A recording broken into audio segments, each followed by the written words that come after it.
Devenez membre de la Légion dès aujourd'hui.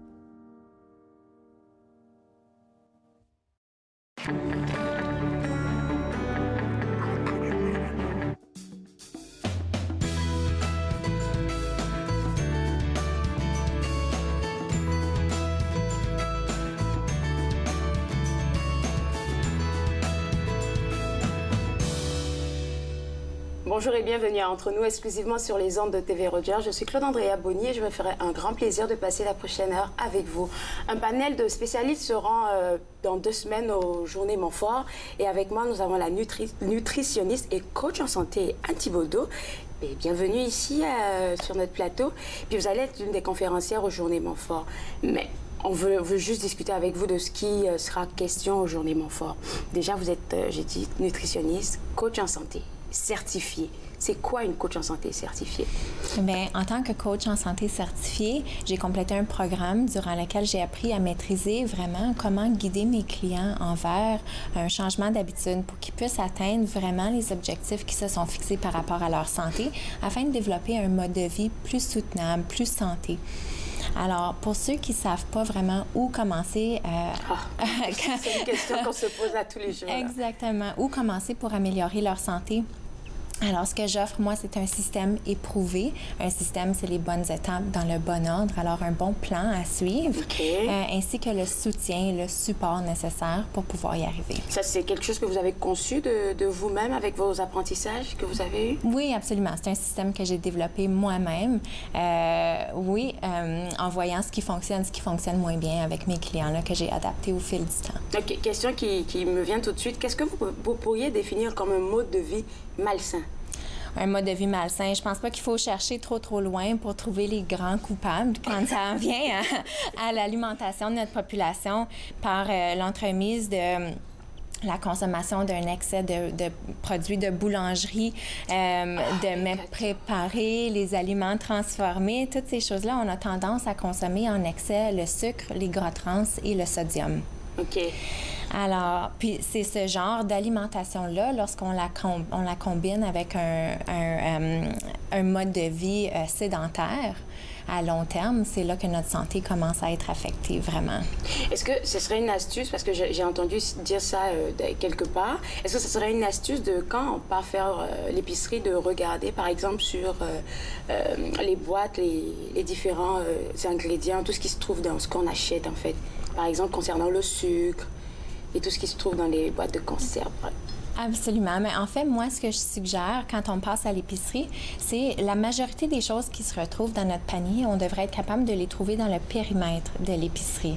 Okay. Donc, ça veut dire le rayon de fruits et de légumes, la viande, si on consomme de la viande, les produits laitiers. Alors, vraiment, tout ce qui se retrouve au périmètre. Parce que vraiment, ce qu'on a tendance à retrouver dans les allées des épiceries, ce sont les mets transformés, où il y a peut-être des ingrédients où on questionne un petit peu plus.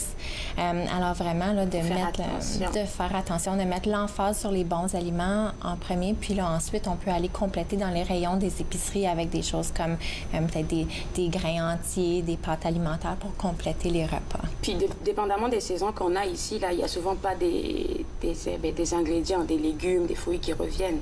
Oui. Comment on s'organise avec tout ça? Absolument. Alors, il y a moyen de manger selon les saisons. Alors, peut-être que durant l'hiver, on va consommer plus des légumes, racines, des choses comme ça, des fruits tels que des pommes, des oranges, des bananes. L'option aussi en hiver, lorsqu'il y a peut-être moins de produits frais, c'est d'acheter des fruits et des légumes congelés qui sont aussi de très bonne qualité, qu'on peut utiliser comme par exemple... Là, on est sûr que c'est de bonne qualité. On sait que c'est bonne qualité. En fait, des fois, c'est même meilleur au goût que ce qu'on retrouverait frais à un certain moment de l'année, tout dépendant des fruits et des légumes qu'on recherche. Et puis, quand vous consultez, par exemple, les gens qui viennent vous voir, c'est quel type de personnes? Est-ce que c'est beaucoup plus des femmes, des hommes ou personnes âgées? Oui, en général, c'est plus des femmes. En fait, j'ai 3 types de clients principaux, si on peut passer. Alors, premièrement, c'est l'individu qui souffrait d'une maladie reliée au mode de vie, tel le diabète, l'hypertension ou les maladies cardiovasculaires. Alors, peut-être que pour cet individu, son médecin vient de lui recommander de commencer à prendre un certain médicament, ou de changer leur habitude, mais ça savent pas trop par où commencer. Alors, c'est là que moi, j'interviens. Deuxièmement, il y a l'individu qui souhaite libérer du poids et j'aime utiliser ce terme-là versus de dire la perte de poids parce que généralement, quand on perd quelque chose, on a tendance à vouloir le retrouver. Alors, vous savez, cette cliente, alors peut-être qu'elle a passé une grande partie de sa vie à suivre certaines diètes, la classique yo-yo en 20. Donc, elle ne sait plus par où commencer pour atteindre ses buts. Elle croit déjà tout avoir essayé, puis peut-être même qu'elle se culpabilise pour son inhabilité d'obtenir les résultats désirés. Puis troisièmement, la nouvelle maman. Donc, peut-être qu'elle se sent complètement dépassée par sa nouvelle vie. Peut-être qu'elle s'est mise de côté pour rencontrer les besoins de sa famille.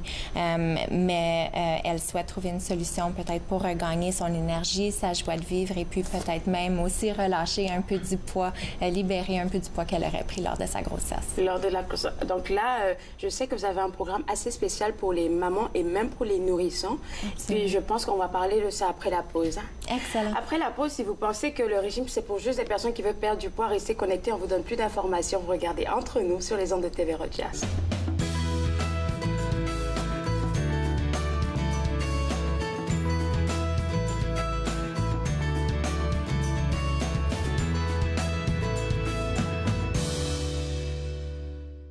Cette semaine, à l'émission Court-Circuit, on rencontre l'artiste Le Paysagiste qui était de passage à Contact Ontarois. Il nous parle de son nouvel album et de son nouveau spectacle. Soyez au rendez-vous. Court-Circuit, vendredi 21h sur TV Rogers. Mon nom c'est Erika et je suis bénévole à TV Rogers. À TV Rogers, j'ai appris comment être débrouillard. C'est une expérience que je trouve que tout le monde devrait essayer au moins une fois. L'ambiance à TV Rogers, c'est quelque chose d'extraordinaire. J'adore comment que tout le monde est chaleureux et ils acceptent tout le monde. Donc moi, je dirais, essaye le stage à TV Rogers.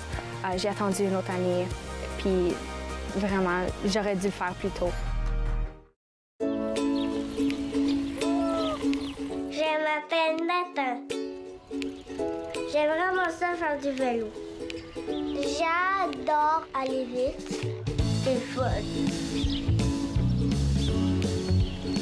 Quand il fait chaud, j'aime jouer dans les jeux d'eau pour m'arroser. C'est les amputés de gaz qui m'ont donné me protègent. Merci! C'est un rendez-vous tous les mercredis soirs. Nathan parle en direct des studios de TV Rogers avec des collaborateurs et invités spéciaux à chaque semaine. Nathan parle, exceptionnellement mercredi 23h sur TV Rogers.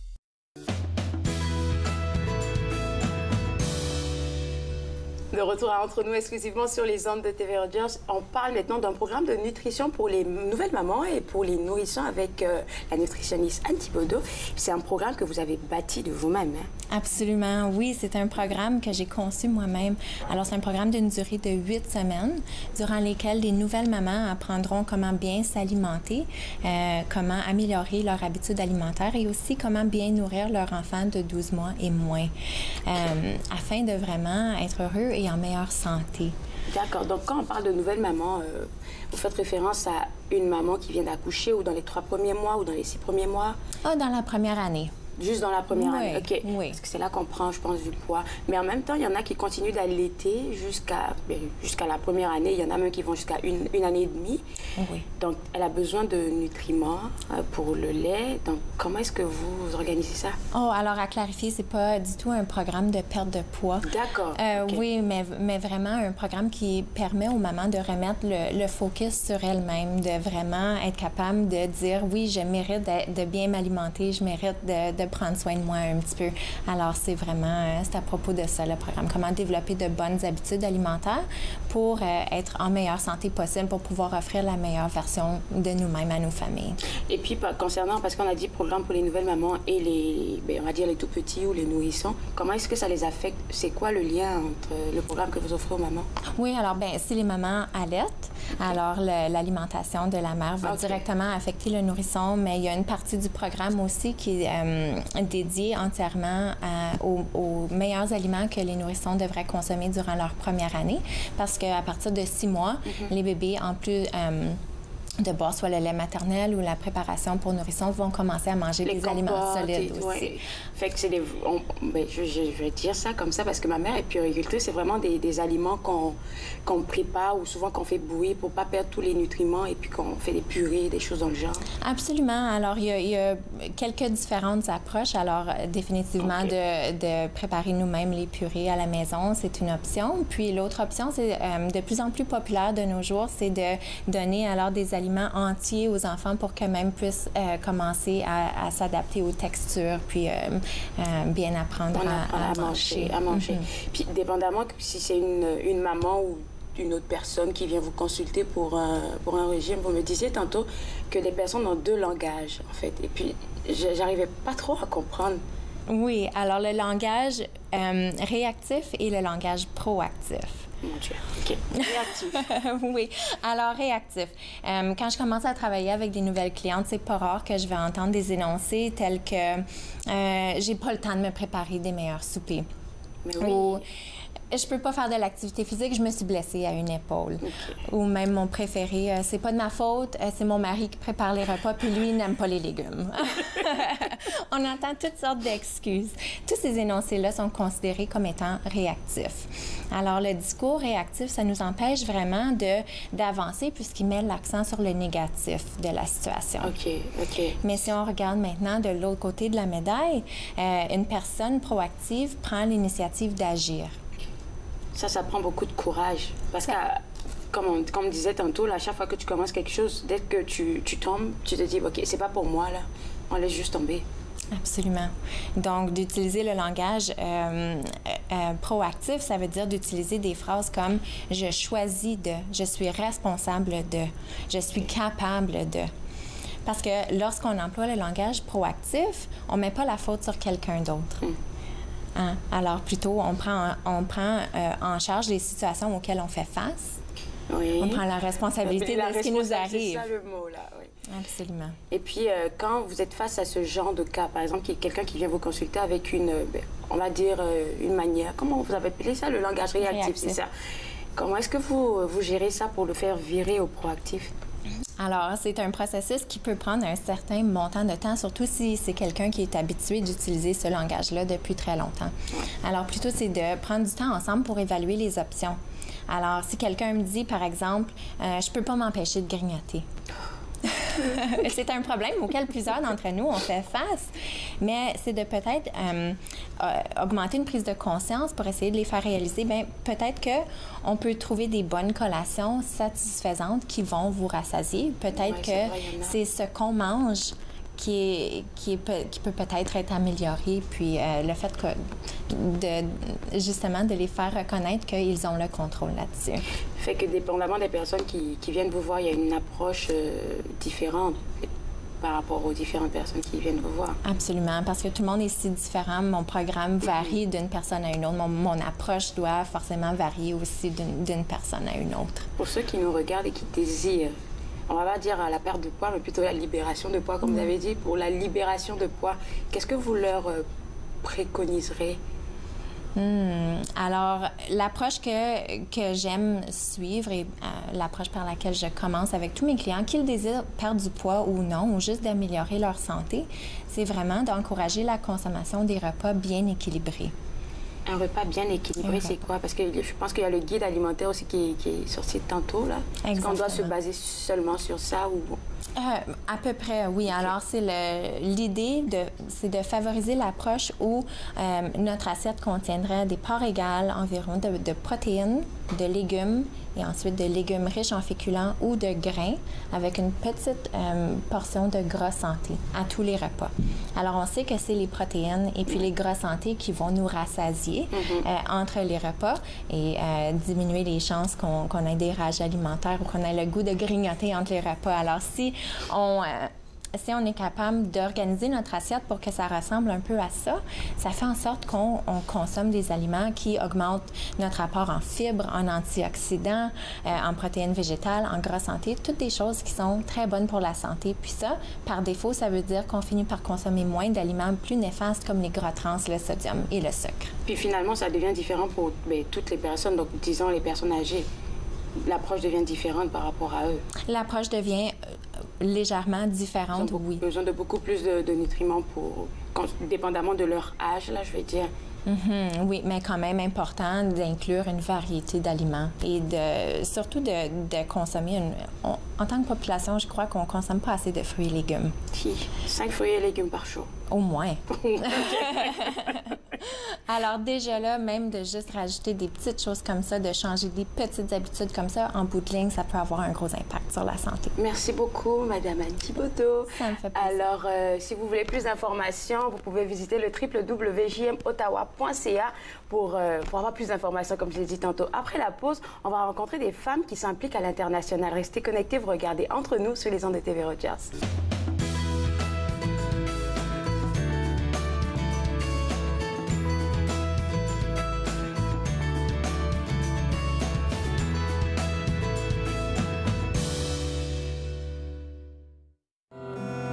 Pas de presse ce soir.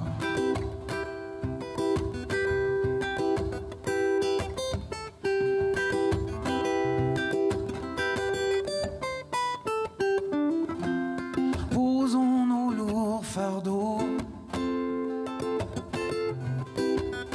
J'allumerai le feu. Posons nos lourds fardeaux. Je me perds dans tes yeux, scintillante passerelle me portant si haut, si haut.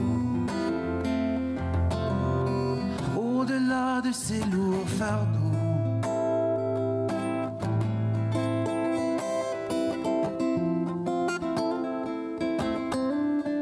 au-delà de ces lourds fardeaux.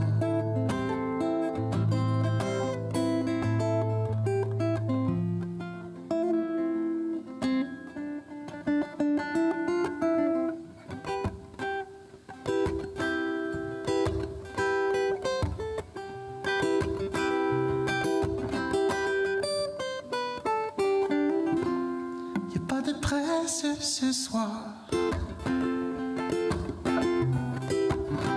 pas besoin d'aller plus loin.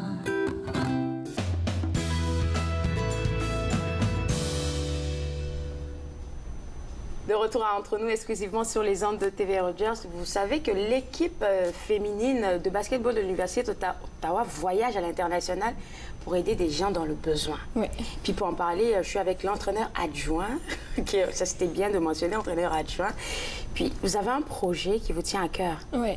Effectivement. Donc, depuis environ le mois de septembre qu'on travaille sur un projet pour amasser des fonds pour venir en support à un organisme à but non lucratif en Haïti, à Ansavo. Puis, de ce que je sais, c'est la deuxième édition, c'est la deuxième fois que vous faites quelque chose dans le genre. Exactement, avec l'organisme Basket Plus qui permet à des équipes sportives de faire partie des projets communautaires. Cette année, c'est en Haïti. L'an dernier, c'était au Togo, dans l'Afrique de l'Ouest. Puis, Basket Plus, toutes ces œuvres-là, c'est quoi? Ça a commencé par vous? Ça a commencé il y a environ 2 ans. OK. Exactement, lorsque j'ai fondé l'organisme, parce que je trouvais qu'il y avait pas nécessairement un manque, mais un besoin d'être un peu plus impliqué dans la communauté par rapport aux étudiants athlètes universitaires, parce qu'on dit souvent que les jeunes vont à l'école, qui est une priorité, qui font partie d'une équipe sportive. Donc, les gens sont hyper occupés déjà là avec ces deux aspects-là. Donc, je trouvais qu'il y avait un besoin d'être un peu plus impliqué dans la communauté pour créer un peu une identité, pour voir ce qui se passe à l'extérieur du monde. Puis c'est ça, parce que vous êtes allé à l'international, le Togo, c'est en Afrique de l'Ouest. De l'Ouest. Puis vous avez pris toute l'équipe dans l'avion et puis on s'est rendu là-bas. Oui. Puis ça s'est préparé sur combien de temps? C'est un projet que ça faisait environ 1 an qu'on travaillait dessus, qu'on a présenté à l'Université d'Ottawa, qui ont été enchantés par l'idée, qui nous ont supportés. Donc, lorsqu'on a présenté le projet à l'équipe féminine de basketball, tout le monde a sauté sur l'occasion pour pouvoir supporter, pour pouvoir aider. Donc, sur une période d'environ 6 mois, on avait un objectif d'amasser 12 000 $ avec des campagnes de financement lancements divers. Puis on a atteint notre objectif et à la fin avril, on est parti au Togo pour non seulement aider avec la construction du terrain de basketball là-bas, mais aussi vivre une expérience différente, un partage de culture entre les Canadiens, entre les Togolais. Ouais. Puis comment ça a été, ta première expérience? Bien. Puis là, je peux voir que vous voyez des images à la maison, donc ça a été parfait. Ça a été une expérience de vie qui a changé un peu la perception des 15 filles avec qui on a voyagé, qui a permis aussi l'apport d'une autre communauté, parce que c'est pas seulement les filles de l'Université d'Ottawa qui ont vécu cette expérience-là, c'est aussi la communauté locale du Togo. Que vous avez rencontré. Exactement. Ouais. Puis eux, après, vous avez fini l'organisation avec eux, forcément, ça s'est programmé avec eux, votre arrivée et tout ça. Oui. Vous êtes arrivés sur les lieux, vous avez monté. Ça vous a pris combien de temps pour faire le terrain de basket? Quelques semaines, oui. Dans le fond, nous, on est arrivés pour l'inauguration du terrain de basket. Okay. Parce qu'évidemment, ça ne prend pas quelques jours, la construction d'un terrain. Cette année, ça va être un peu différent dans l'optique où on va aider à la construction. La fondation va déjà avoir été faite, mais on va terminer la surface du terrain avec l'organisme. Donc, il y a un partenariat qui est fait entre l'Université d'Ottawa, l'organisme canadien qui est Basket Plus et un organisme local qui a besoin du support, dans le fond, qui font des choses extraordinaires, exactement, pour aider les gens dans le besoin. Puis souvent, ils ont besoin d'une petite poussée. Exactement. Puis est-ce que c'est eux qui vous contactent ou c'est vous qui allez à la recherche d'organismes? Présentement, parce que ça fait seulement 2 ans qu'on existe, c'est nous qui cherchons un peu les opportunités de pouvoir aider. Puis éventuellement, on va être à la recherche de gens, justement, qui vont pouvoir communiquer avec nous un peu partout dans le monde. Pas seulement au monde, en fait, au Canada aussi, parce que dans 2 ans, on espère faire un projet avec les Premières Nations dans le Nord. Ça, c'est très intéressant. Donc, le projet qui s'en vient pour avril, c'est celui d'Haïti. Oui. Puis là-bas, ça n'a rien à voir avec un terrain de basket que vous allez faire. Hein? C'est un complexe sportif cette année, oui. Parce que l'organisme local utilise déjà le karaté comme outil d'éducation pour supporter supporter la communauté locale à Ansavo, qui est un peu à l'extérieur de Port-au-Prince. Okay. Mais ils veulent un peu diversifier leurs activités, donc ils veulent apporter le basketball. Le terrain va être aussi du volleyball, puis il va y avoir une structure pour les jeunes aussi, qui sont un peu plus jeunes, qui ne peuvent pas encore participer à des sports organisés. Ouais. Puis quand vous choisissez ces organismes-là, est-ce que vous vous rendez là-bas au moins pour voir si c'est quelque chose de réel, pour ne pas vous lancer dans quelque chose? Oui, comme je l'avais fait pour le Togo l'an dernier, j'avais été à 2 reprises au Togo à rencontrer l'organisme local. Puis cette année, j'ai fait la même chose l'été dernier où j'ai rencontré l'organisme local. Ils m'ont accueilli à grands bras ouverts et aussi le contracteur, les gens avec qui on va rester pendant la semaine. Dans le fond, le projet au complet doit être construit lorsque j'étais en Haïti. Ouais. Puis vous allez... c'est quand la date qui est déjà choisie? Du 29 avril au 6 mai. Au 6 mai. OK, c'est quand même on va dire 10 jours, 10 jours par là. Ouais. Puis 10 jours, ça sera suffisant. Dès que vous arrivez, ça sera l'inauguration et puis les festivités. Exactement. Mais dans le fond, pendant la semaine au complet, à chaque matin, on va se lever très tôt, participer à la construction du terrain de basket. Et en après-midi, ça va être les activités locales avec la communauté, soit des discussions de groupe, soit la rencontre de gens, soit un peu aller visiter le pays aussi, parce que en fait, il n'y a aucun membre de l'équipe féminine qui est allé en Haïti. C'est la première fois que j'entends Ansavo, c'est là que vous avez... Ansavo, oui, qui est un petit village. Est-ce que les matériaux, vous les prenez sur place ou c'est juste importé? Non, on favorise en fait les gens. Dans le fond, il y a une compagnie de construction qui est en charge de et puis nous, on aide cette compagnie, donc ça crée un peu de l'emploi aussi pour ces gens-là. Bon, je suis touchée, je suis juste touchée. Puis en plus de tout, vous allez partir pour le 29 avril. Si je peux me le permettre, je pense qu'il y avait eu des manifestations en Haïti. Oui, début février. Oui, des manifestations un peu... Est-ce que le dialogue est toujours courant entre vous et l'organisme là-bas? Oui.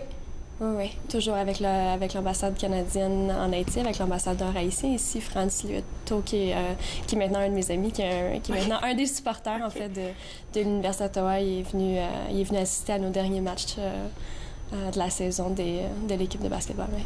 D'accord. Le 29 mars, C'est vrai que vous essayez d'amasser des fonds et ça continue toujours parce que le 29 avril, c'est encore loin. Il y a un événement le 29 mars. Notre dernier événement de charité qui va être à l'Université d'Ottawa. On essaie dans le fond, l'objectif de l'événement, c'est de démontrer à la communauté locale que pour l'Université d'Ottawa, pour l'Université de basketball, c'est important pour nous de non seulement être impliqués, mais essayer de faire une différence. Puis on veut transmettre ces valeurs-là à la génération un peu plus jeune. Donc, 29 mars, à quelle heure, dans quel local, où est-ce qu'on fait? À 6h, à 18h, à Montpetit, donc c'est au gymnase. Puis ça va être un peu un spectacle, si on veut. C'est un réplica de l'événement de NBA All-Star. Donc, il va y avoir un concours d'habileté, un concours de 3 points, un concours de dunk. Il va y avoir des invités spéciaux, un peu comme, entre autres, l'ambassadeur haïtien qui va être là pour adresser la foule, puis tout ça. Félicitations pour ce projet. Je vous souhaite bon vent pour tous les autres parce que je sais qu'il y en a plein qui sont. Oui, il y en a plusieurs qui sont. Merci beaucoup. Alors, si vous voulez apporter votre soutien, n'oubliez pas de visiter www.basketplus.org et puis faire du mieux que vous pouvez pour les soutenir. Juste après la pause, on va parler de musique au musée. Si ça vous intéresse, restez avec moi pour regarder Entre nous sur les ondes de TV Rogers.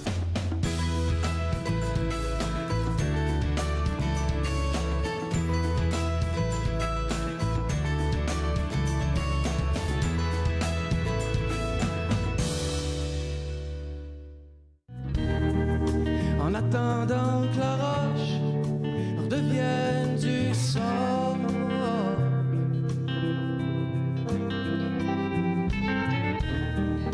En attendant que les mots redeviennent des oiseaux.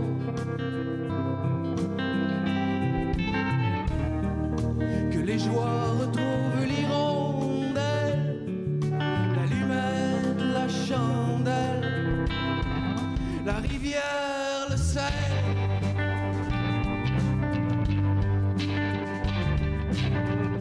Tu dis de tenir mes promesses,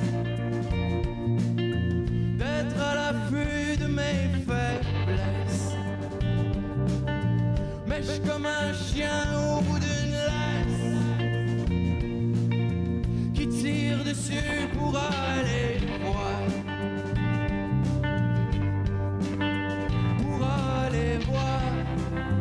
Au bout de la rue, c'est peut-être ben beau,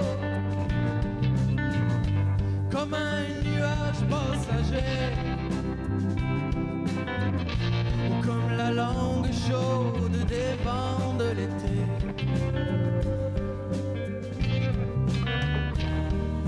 C'est-tu la fin ou le début? De retour à Entre nous exclusivement sur les ondes de TV Rogers, les camps musicaux du musée de la guerre. Et on en parle tout de suite avec Ashley, Catherine. En fait, Catherine n'est pas du musée. Hein? Non. Catherine fait partie de Sonore, donc un de nos partenaires. OK. Et justement, avec qui nous faisons la collaboration pour les camps d'été que nous offrons au Musée canadien de la guerre. C'est des camps musicaux, il faut le dire. Oui, c'est ça. Musique. Merci d'avoir fait l'emphase. C'est des camps musicaux. Est-ce que c'est la première fois que vous travaillez ensemble pour ces genres de camps? Ça marque la 3e année. Oui. Okay. Et puis les 2 premières années, on a appris vraiment beaucoup pendant la première année. Puis on a vu aussi à quel point que c'était un grand succès pour les jeunes qui se présentaient au musée, puis qui avaient cet équilibre entre l'apprentissage surtout musical, mais aussi l'expérience dans un espace muséal dans lequel les jeunes aussi pouvaient explorer et apprendre un peu plus sur l'histoire canadienne. Et donc, pour la 3e année, je pense vraiment qu'on rentre fort, là. Oui. Ah oui. Bon, hein? Donc, on a de bonnes nouvelles pour nous. Pour cette 3e année, qu'est-ce qui s'en vient? Mais en fait, nous, de la façon qu'on fonctionne, c'est des programmes musicaux. Donc, on est 4 semaines au Musée de la guerre. Donc, c'est un programme musical différent chaque semaine. Donc, les enfants qui sont là 1 semaine ou 4 semaines, c'est toujours différent. Les activités aussi avec le musée, c'est sur un roulement. Donc, un enfant qui passe ces 4 semaines-là ne verra pas les mêmes choses. Exactement, exactement. Pour nous, c'est super important. L'enfant passe l'année à l'école, donc c'est super important qu'il décroche de ce cadre scolaire-là, puis qu'il y ait du plaisir. Pour le parent, c'est important que l'enfant continue à apprendre, mais on est vraiment capable de l'apporter de façon à ce qu'il s'amuse tout en apprenant sans vraiment s'en rendre compte. Sans vraiment s'en rendre compte, oui, c'est bien dit. Oui, mais au début de la semaine, là, on a beaucoup d'enfants qui n'ont jamais joué d'instrument et à la fin de la semaine, on présente un concert devant les parents. Donc, en 4 jours, ils sont en mesure là, d'apprendre une pièce sur un nouvel instrument qu'ils n'ont jamais joué. Donc, probablement que ça va soit leur donner le goût de continuer ou vraiment juste leur apprendre, OK, j'ai ce apprendre un instrument. Exactement. Puis, quel genre d'instrument que vous leur donnez? Donc, en fait, on leur propose, lors de l'inscription, on leur propose 5 instruments. Donc, ils peuvent choisir la guitare, le chant, le piano, le violon ou la batterie. Donc, au moment de l'inscription, exactement. Et puis, c'est de quel âge à quel âge? C'est quand, là? C'est ouvert pour... C'est de 5 à 12 ans. D'accord. Puis, comme Ashley a dit, ça permet de participer aussi à d'autres activités au musée. Et quelles sont les activités que vous ramenez à compléter le camp, oui. Alors, ça marche très bien ensemble parce que nous avons des guides qui travaillent dans le musée, qui amènent ensuite les jeunes qui font partie de ce camp à des activités à l'intérieur du musée dans les endroits qui sont appropriés pour les jeunes de cet âge. Parce que, bien sûr, on s'entend que c'est quand même un âge assez jeune, puis nous ne voulons pas offrir quelque chose qui ne serait pas approprié pour intéressant pour eux, parce qu'ils sont censés avoir du fun. Oui, exactement, avoir du fun. Oui, alors cet été, nous avons une exposition sur les guerriers des Highlands, donc la culture écossaise. Et là-dedans, nous allons trouver des petites activités pour les jeunes. Peut-être, je sais pas, moi, faire une petite activité pour leur faire un peu écossais pour la journée ou quelque chose comme ça. Nous allons voir. C'est une petite surprise. Une petite surprise. Oui. Hein. On parle des jeunes qui doivent venir s'amuser avec vous, mais rien ne peut se faire sans les parents. Est-ce que vous avez... Parce que les camps, vraiment, je pense que ça a commencé, les inscriptions ont commencé un peu partout. Est-ce que chez vous, ça a déjà commencé? Oui. En fait, là, ça a commencé depuis le mois de janvier. OK, c'est tout. C'est tout. Et puis, vous vous attendez à combien de personnes par jour? Parce que je sais que c'est par semaine même, hein? Oui, c'est ça. Par semaine, là, c'est environ, tout dépendamment des sites de 40 jours, là, c'est environ 90 enfants là, par site. D'accord. 90 enfants que vous devez gérer en même temps. Oui. En fait, nous, on a une équipe, on a une équipe qui est quand même solide là, de moniteurs. On a déjà commencé, en fait, à former avec le temps, puis on a des moniteurs qui reviennent année après année.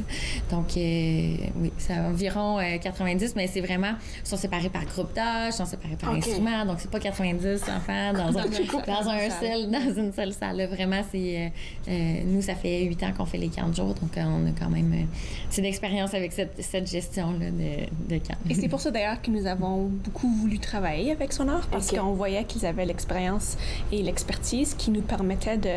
Nous, le musée, on n'est pas organisé pour pouvoir gérer un camp de jour, mais nous sommes organisés pour pouvoir compléter un camp de jour qui peut rentrer, utiliser nos salles, et ça marche bien parce que nos salles pour les camps, ils se retrouvent un peu éloignés du musée propre, mais dans le même édifice, et ensuite on peut amener les jeunes visiter le musée, mais ça fait vraiment un changement d'atmosphère. Ça leur permet de faire leur apprentissage dans une section du musée, mais aussi d'explorer ce que nous offrons dans nos galeries et des choses comme ça.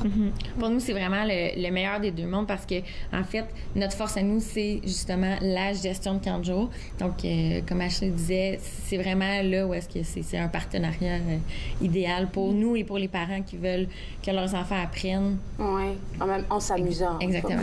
Le camp de jour, il va commencer de quelle heure à quelle heure pour une journée typique? C'est quoi une journée typique? Tout dépendamment. En fait, là, on offre le service de garde. Donc, quand le parent commence à s'informer pour les 40 jours, là, c'est vraiment de regarder quels horaires les parents ont besoin. Donc, nous, c'est de 7h30 à 17h30. Puis le camp, ça, c'est pour le service de garde, mais le camp commence de 9h et termine à 4h. Les activités de camp. Est-ce qu'on doit prévoir un lunch pour mon enfant que je dépose avec vous? Oui. Habituellement, nous, comment on fonctionne là, sur notre site web, il y a toutes ces informations-là. Donc, ce que vous devez amener avec votre enfant pour la journée. Puis, on envoie aussi un courriel de rappel une semaine avant. Voici ce que vous devez apporter. Soyez assurés de faire attention pour les allergies et tout ça. Donc, sinon, un sac à dos bien identifié, crème solaire, chapeau, souliers confortables, vêtements confortables parce qu'on bouge beaucoup aussi. Est-ce que vous avez déjà, parce que c'est la 13e année, est-ce que vous avez déjà reçu des enfants avec des besoins particuliers? Certaines fois, en fait, à ce moment-là, nous, on demande aux parents de communiquer avec nous pour s'assurer qu'on offre le meilleur milieu pour l'enfant. Parce que c'est sûr qu'on fait de la musique aussi. Il n'y a pas tous les... En général, enfant a besoin particulier ou pas. Certaines fois, ça peut être bruyant, donc il faut juste s'assurer. Donc, nous, communiquer avec nous, on répond aux questions du parent, s'assurer vraiment qu'on répond aux besoins de l'enfant et du parent. Ça me stresse à la place d'un parent qui nous écoute. Les inscriptions commencent en janvier. Il nous reste encore de la place? Oui. Il reste encore de la place. Et seulement parce que, justement, on a des clients qui reviennent année après année. Puis déjà, au mois de décembre, on recevait des courriels. Est-ce que vous allez ouvrir bientôt? Parce qu'ils voulaient vraiment s'assurer d'avoir la place. Et des fois, les gens aiment organiser leur été très à l'avance. Oui, c'est ça. Oui. Puis, vu que avec les congés d'école ou les congés de travail, s'assurer vraiment que c'est les semaines dont ils ont besoin pour les 15 jours. Et si les semaines au Musée de la Guerre ne fonctionnent pas, ils ont des semaines, 3 semaines, je crois, au Musée de l'Histoire cette année aussi. Oui, c'est une nouveauté qu'on ajoute. On ajoute le camp au Musée de l'Histoire. Donc, pour le Musée de l'Histoire, ça va être un camp des explorateurs. Donc, il n'y a pas de musique. Par contre, c'est vraiment un camp où est-ce qu'on va aller faire des chasses au trésor. On va vraiment... Fait que vous déportez au Musée de l'Histoire après le Musée de la Guerre? Avant, en fait. Ça va être les 3 semaines avant le Musée de l'Histoire. Donc, à partir du 8 juillet. D'accord. Oui. Belle collaboration. Et puis, merci beaucoup à vous deux pour ces informations. Alors, voilà la maison. Ça a commencé depuis janvier. N'oubliez pas que vous pouvez visiter les sites web pour les inscriptions. Donc, www.museedelaguerre.ca pour inscrire vos tout-petits. Après la pause, on parle toujours de tout petit, mais de la santé mentale chez les nourrissons. Est-ce que vous avez déjà pensé à ça? Restez avec moi, on en parle après la pause. Regardez Entre nous sur les ondes de TV Rogers.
sans réponse.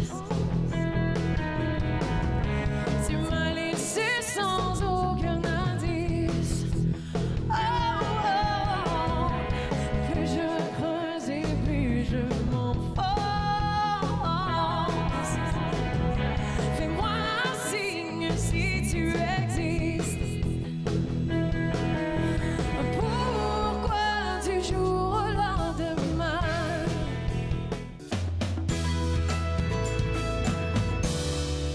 De retour à Entre nous, exclusivement sur les ondes de TV Rogers, on parle de santé mentale chez les nourrissons. C'est un sujet que je ne savais pas qu'il existait. Est-ce qu'un nourrisson a une santé mentale? Oui, les nourrissons ont une santé mentale, tout comme un nourrisson a une santé physique. Alors, puis de la même manière qu'on s'occupe de la santé physique de notre nourrisson, de notre jeune enfant, on peut aussi s'occuper de la santé mentale pour assurer un bon développement. Vous savez, les 2000 premiers jours de la vie d'un enfant, c'est là où est-ce... Ça me fait combien? Combien d'années? 2000, c'est plus ou moins les 6 premières années. OK. C'est le temps, un des temps les plus importants pour le développement d'un enfant. Puis une statistique, je vais la lire, dans cette période de temps-là, on établit 1 million de nouvelles connexions cérébrales par seconde. Par seconde, OK. Alors, Puis on le voit nous-mêmes, quand on voit nos tout-petits grandir, ça grandit. J'ai des petits-enfants, j'ai des petites filles, puis d'une fois à l'autre, souvent, je remarque qu'ils ont changé. Puis ça fait tellement peu de temps. Alors, le développement est très vite. Alors, puis comme la santé physique, la santé mentale se développe. La santé mentale se développe vraiment sur différentes composantes. D'accord. Les composantes sont l'attachement. Donc, cette connexion qu'un jeune va avoir vis-à-vis avec un parent ou les adultes ou les gens dans son entourage. Un proche aidant et même un tuteur. Alors, si un enfant est en garderie, un enfant à l'école, alors c'est vraiment l'attachement qu'un enfant ou un nourrisson forme avec les personnes autour d'elle qui vont être responsables pour elle, vont l'aider, vont répondre à ses besoins. C'est ça. Et dans ce cas-ci, là, il y a des enfants qui sont beaucoup, mais pas beaucoup, mais il y en a certains qui sont renfermés. Je connais on va chez personne, là. C'est juste papa, maman. Oui. Mais l'attachement continue d'exister dans un milieu comme ça. Parce que l'attachement est vis-à-vis le parent dans ce cas-là. D'accord. Donc, c'est pas un problème s'il ne s'attache pas comme à d'autres personnes, dans le Non, fond. c'est certain qu'il y a des attachements primaires qui se font aussi. Alors, par exemple, un nouveau-né, l'attachement avec la maman, souvent est très fort. Mais plus que l'enfant se développe, plus que d'autres attachements se forment dans sa vie. Et puis aussi, il y a le comportement et tempérament qu'on va parler un peu plus tard aujourd'hui. D'accord. Il y a l'autorégulation. Donc, cette habilité qu'on a de gérer nos émotions. Donc, on a tous vu un jeune de 2 ans faire une crise. Ça me fait penser à mon neveu qui m'a fait ça hier. Exactement. Alors, ça, c'est quelque chose qu'il va apprendre probablement à gérer dans les années à venir. On va espérer que quand il va avoir comme 21 ans, il ne fera pas une crise comme il a fait hier. En tout cas, ça. C'est ça. Laisse-moi que je me plante. Alors, c'est quelque chose qu'on apprend. Alors, ça aussi, ça fait partie de notre santé mentale. D'accord. Un autre, on appelle ça le sentiment d'agentivité. Ça, c'est un gros mot pour essentiellement dire que je suis capable de faire des choix et des décisions dans mon environnement. Puis comme de raison, quand on est tout petit, là, on s'entend que c'est pas les mêmes choix, mais c'est quelque chose qu'on apprend, là. Donc, choisir, je porte-tu mon chandail bleu ou je porte mon chandail mauve aujourd'hui? Ça, c'est un choix que même un enfant de 2 ans... Il peut faire. Ils font souvent des agencements tellement drôles, là. Oui. Mais c'est apprendre que je suis capable de faire des décisions, puis je peux aussi apprendre parfois des conséquences de mes décisions. Donc, si je joue avec un ami... puis je joue pas bien, mais peut-être que l'ami ne voudra pas jouer avec moi. Alors, je peux comprendre, je commence à comprendre mes décisions, puis l'impact... Comment ça me fait me sentir? C'est ça. Puis il y a des décisions... Quand maman me donne une caresse, ou je donne une caresse à maman, c'est un choix que j'ai fait. Oui. Mais ça, c'est une bonne décision parce que maman me redonne une caresse. D'accord. Tu nous as envoyé un graphique que je peux voir là. Alors, comment tu nous expliques ça? Alors, le graphique, c'est simplement les composantes qu'on vient de discuter. Mais c'est aussi reconnaître que ces composantes-là ont une influence génétique, puis une influence de l'environnement. Donc, les parents, la communauté et puis la culture sont toutes des choses qui vont avoir une influence sur l'attachement. L'attachement, des fois, c'est différent dans différentes cultures. Je pense aux cultures inuites qui portent leur enfant sur le dos. Ça, c'est leur manière, c'est leur culture et leur manière de le faire, qui est peut-être différente de la manière qu'on le fait ici, qui va être différente que ça va être démontré dans d'autres cultures. La même chose avec le style du parent. Je veux dire, on a toutes notre propre personnalité. Ah, OK, on parle de personnalité, pas de style de vie. Non. Propre personnalité, OK. Exactement. Alors, qui suis-je en tant que parent?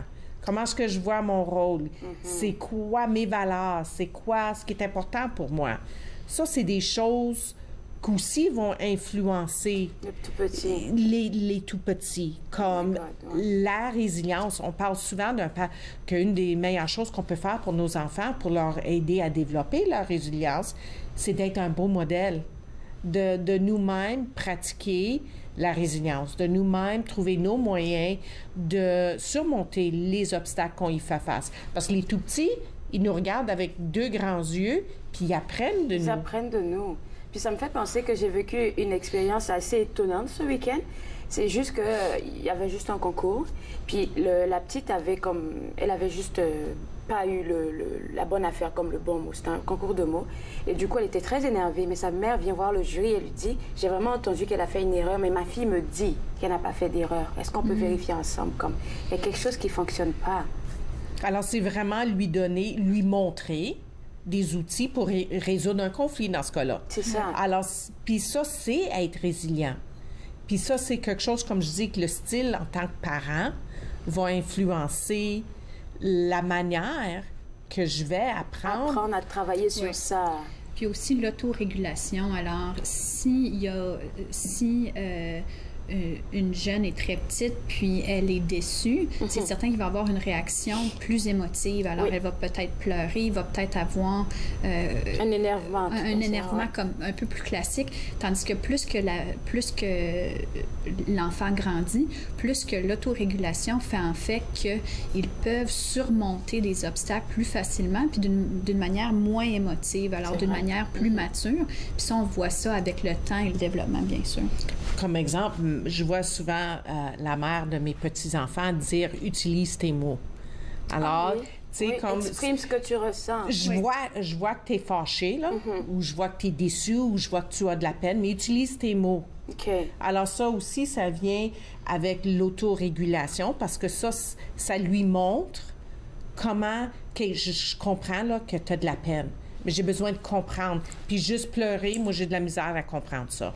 Alors, sans me dire tout ça, elle est en train de lui montrer de gérer ses émotions, puis de gérer ses émotions d'une façon positive, dans le sens, je sais que tu as de la peine. Mais juste exprime-le-moi, là. Puis ça, c'est dépendamment du tempérament de l'enfant. Je pense qu'on en parle tout de suite, là. Alors, juste après la pause, restez avec moi parce qu'on va parler du tempérament chez les plus jeunes. Vous regardez Entre nous sur les ondes de TV Rogers.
De retour à Entre nous exclusivement sur les ondes de TV Rogers, on parle du tempérament chez les tout petits.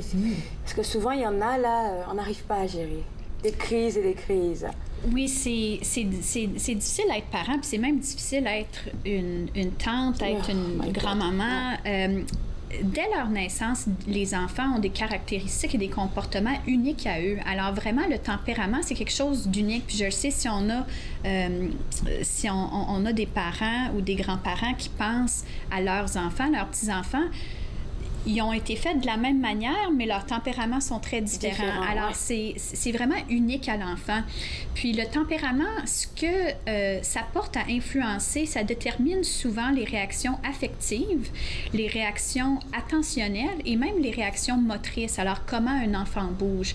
Alors, on regarde souvent sur les 9 sphères les traits du tempérament. Alors, nous, on en définit 9.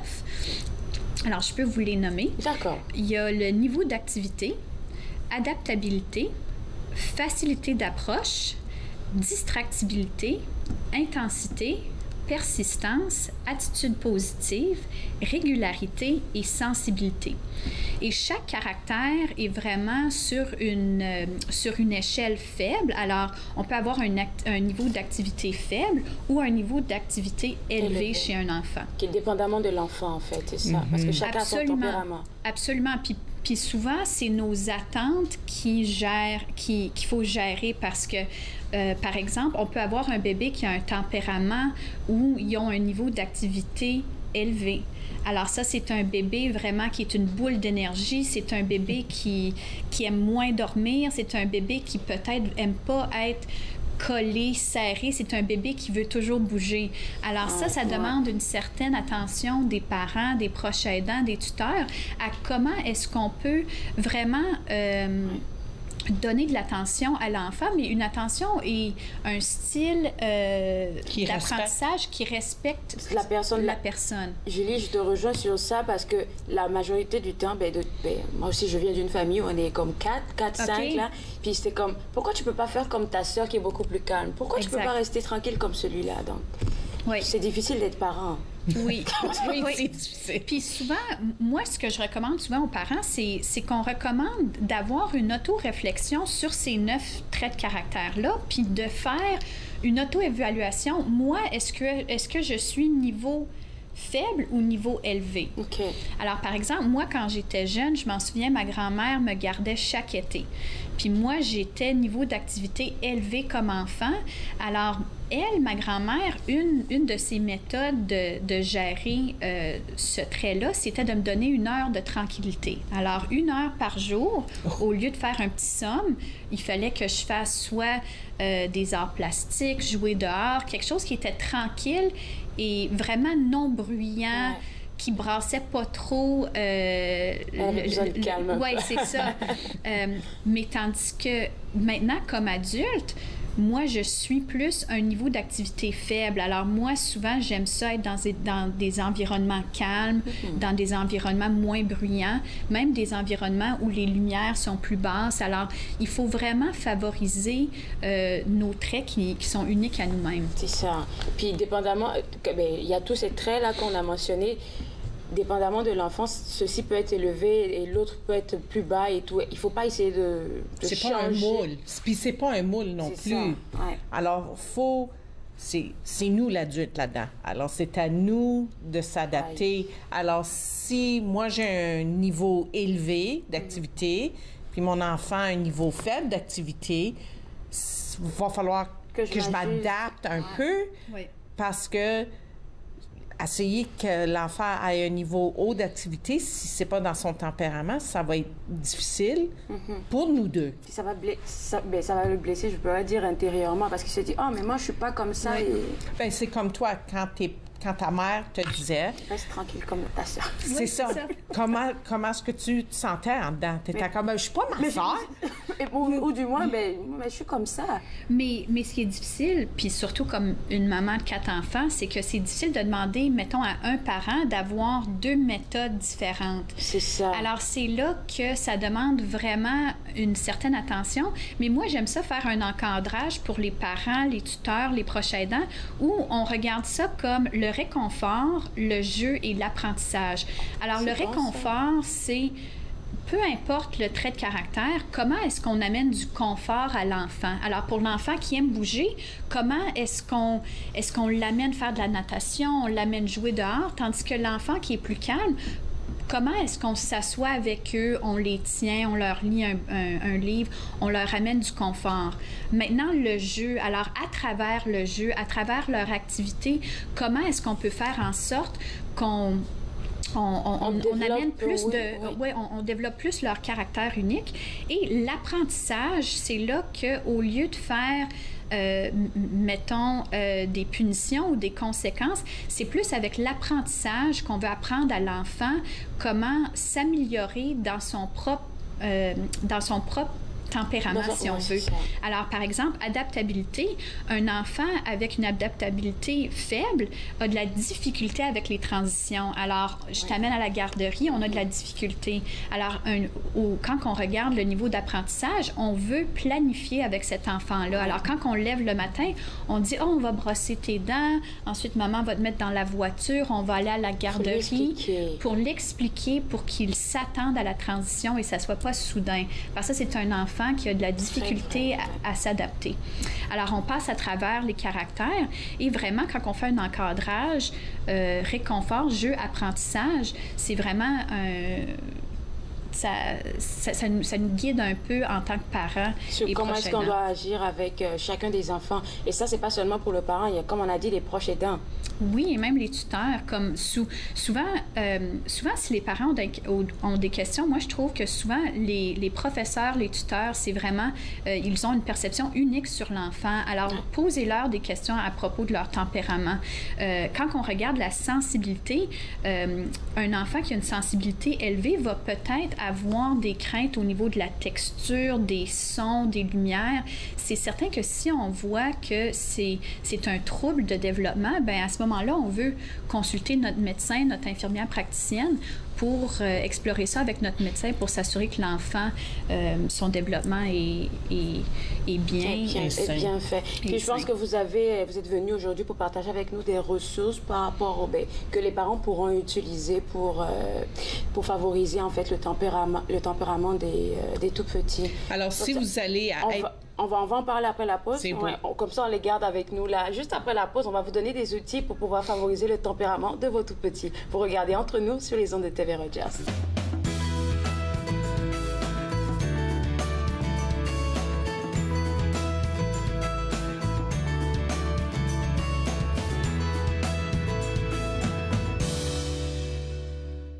Voici une plaque porte-clés des amputés de cœur. Quand vous utilisez une plaque porte-clés, vous protégez vos clés. Si vous les perdez, la personne qui les trouvera pourra appeler au numéro au dos de la plaque. Ou les déposer dans une boîte aux lettres. Puis, les amputés de guerre vous retourneront vos clés. Gratuitement! Commandez vos plaques porte-clés aujourd'hui à amputédeguerre.ca. Et améliorez la vie des personnes amputées comme moi. Merci! Bonjour, à la prochaine émission d'Émergence, je rencontre Nathalie Lauzon, une auteure, une artiste, une coach avec un cheminement particulier de militaire à artiste visuel. Émergence, dimanche, 19h30, sur TV Rogers. Il a mes yeux. Il a les pommettes de sa mère. Il a ma phobie des hauteurs. Il a sa nature si compétitive. Il a mon sens de l'humour un peu bizarre. Il a son amour de la lecture. Il a mon oxycodone. Il y a des choses qui ne devraient pas se transmettre.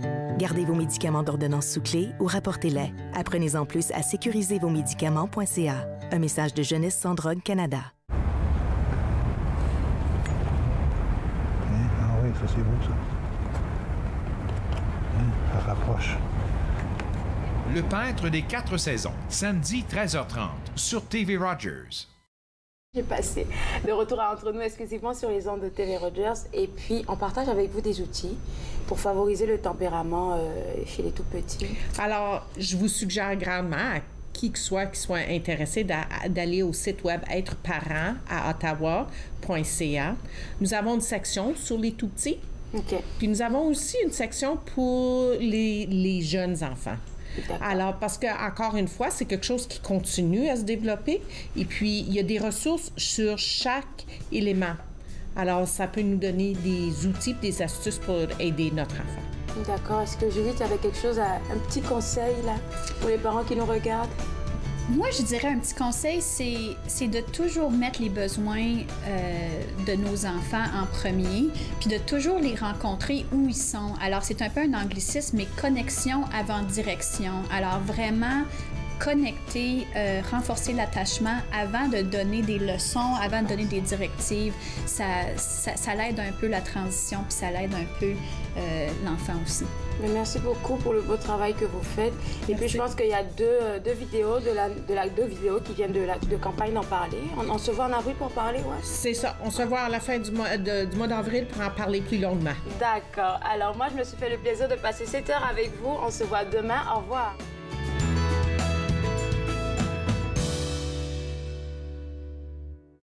Faites-nous part de vos commentaires en composant le 613-521-2323 par courriel sur Facebook et Twitter.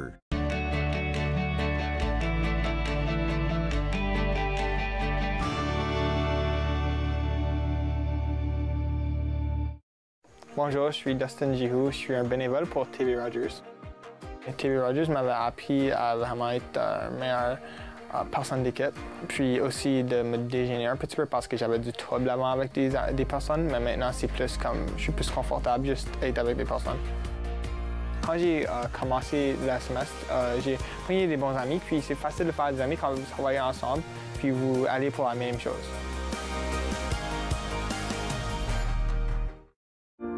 Ils ont servi pour protéger notre patrie. Plusieurs sont maintenant sans abri. Ils se sont battus pour défendre notre mode de vie. Plusieurs font maintenant face à des luttes bien personnelles. Ils ont répondu à l'appel de notre pays. À notre tour de leur rendre hommage en étant au service de nos collectivités. Aidez-nous à aider les vétérans. Devenez membre de la Légion dès aujourd'hui.